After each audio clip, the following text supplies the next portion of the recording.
switching to the Jayhawks. So obviously they look good on tape, I'm sure. Another terrific in transition. They've got multiple guys who can push the ball. They've got great speed.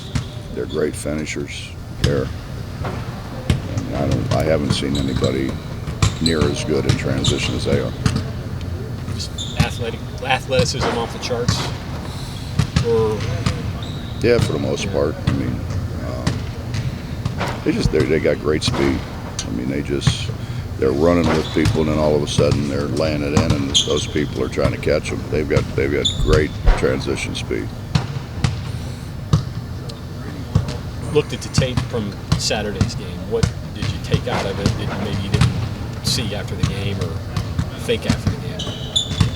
You can't turn it over. I mean, we can't turn it over 23 times. We can't have 7 more turnovers than our opposition and 1 win.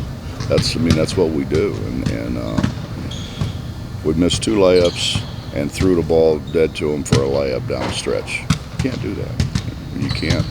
You can't make those kind of mistakes with the clock running down. Were these turnovers something they caused or carelessness? No.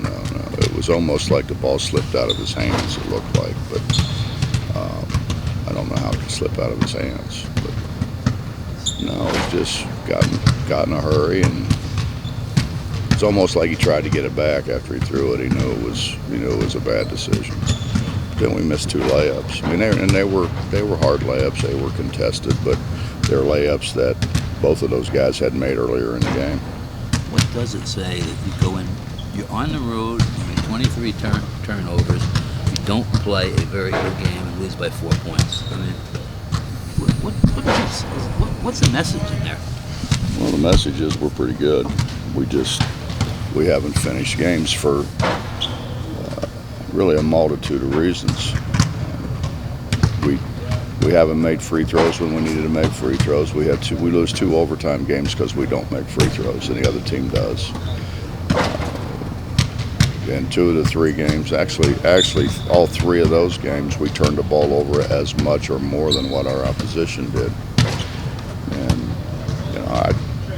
first thing I told them yesterday when we went back to practice was when we met in April after the season, 2 things got to change. We can't turn the ball over, and we got to make free throws. And if we do that, then we're going to be one of the better teams in the country. And as long as we did that, we were. I mean, you look at, everybody got excited about the Virginia game. Well, the Virginia game, we didn't turn the ball over, and we made free throws. And when we've won hard games, it's because we didn't have as many turnovers as opposition, and we went to the free throw line and made free throws. Do you suspect that until you stop it, you're going to see driving to the basket and lobbing to the big guy if you... Well, I think that's part of what people do now. That's Calipari made that famous. I hate to reference Cal about anything positive, but he did that. I mean, that was him. I mean, people had been doing it, but not at that level. And I think you can't help up. I mean,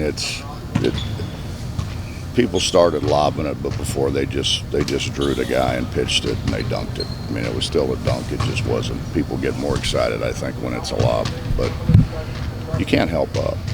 I mean, I learned that a long time ago playing Louisville. Every time you helped up, they dunked, and we worked on it for 2 days. We just didn't execute it very well. It's not unstoppable in the defense that you use. It's just that you weren't doing it right. Yeah, and we haven't done a very good job getting back in tandem. If you get back in tandem, you got a better chance. But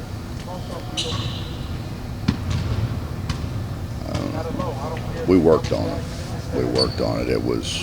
I mean, I went down with the bigs, and we must have spent 8 to 10 minutes a day on it with the bigs. Do you like overall how you're defending right now?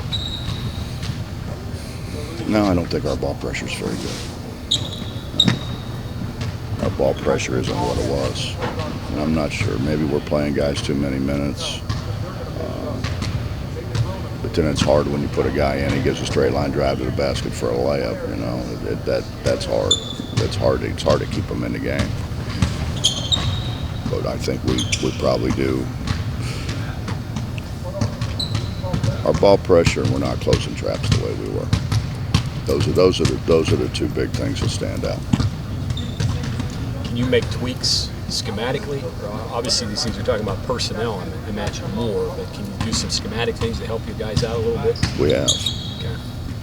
Continue to do that, I guess.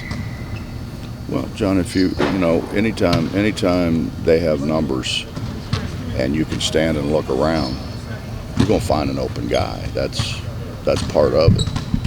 That's why everybody in this game, our whole game is about trying to create numbers.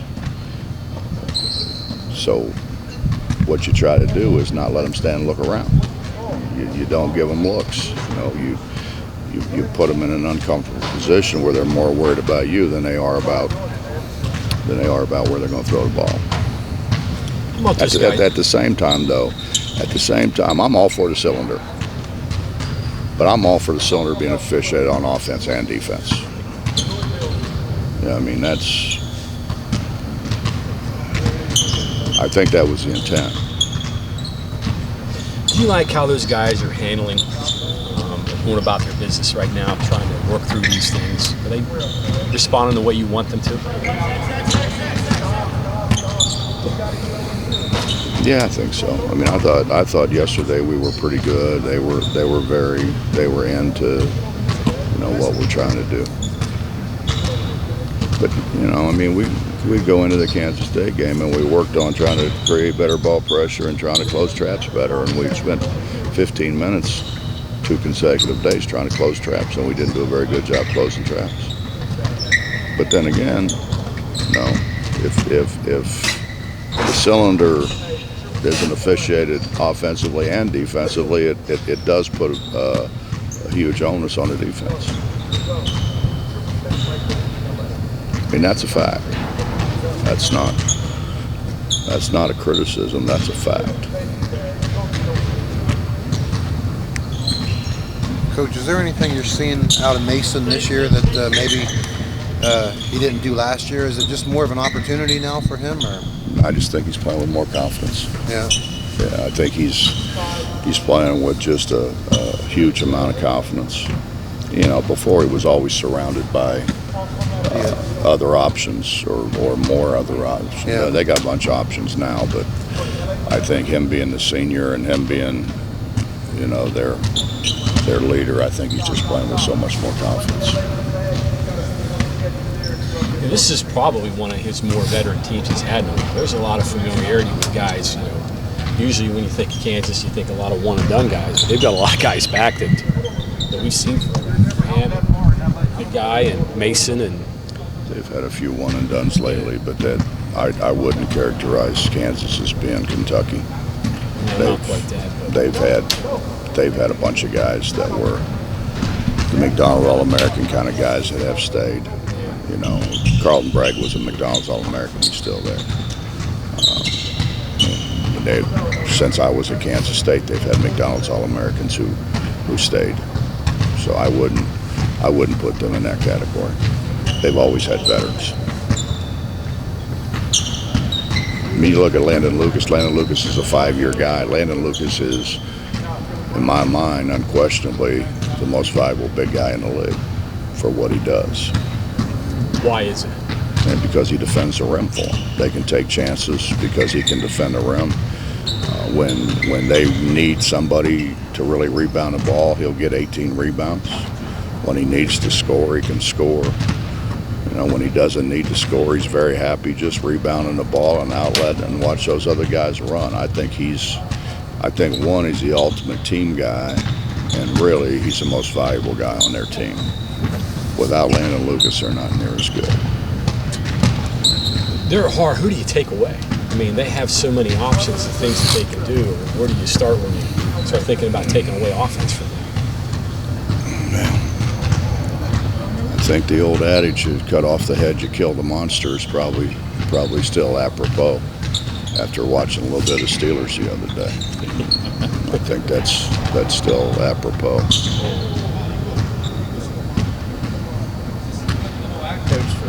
Easton started the season the way he did. I mean, what's he got to do this week coming into Kansas to get back to the way he was playing?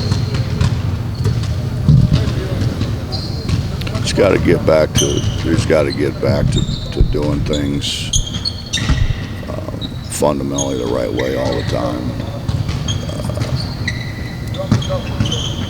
You know, it's hard when you one the competition's much better. He's now playing in the best league in America, where before he wasn't.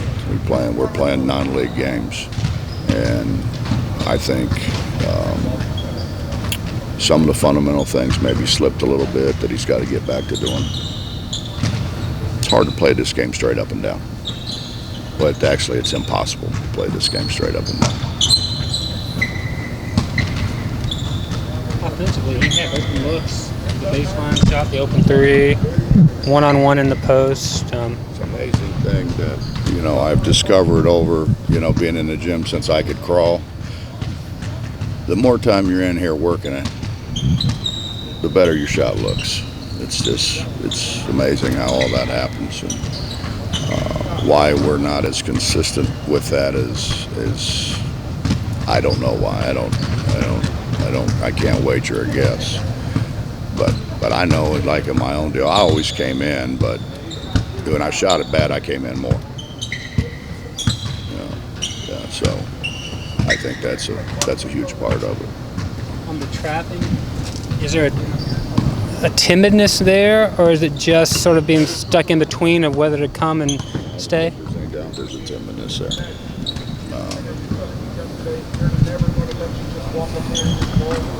Much like, I mean, everything. I mean, the person who initiates the contact and comes out of the cylinder, technically by rule, is the perpetrator. And so if you're standing there and you get banged into, that's not a foul on you. And we're calling it at the basket, I think, better. Although I don't understand the rule. I don't understand why you can't stand there, but if you jump, it's okay. I don't understand that part of it.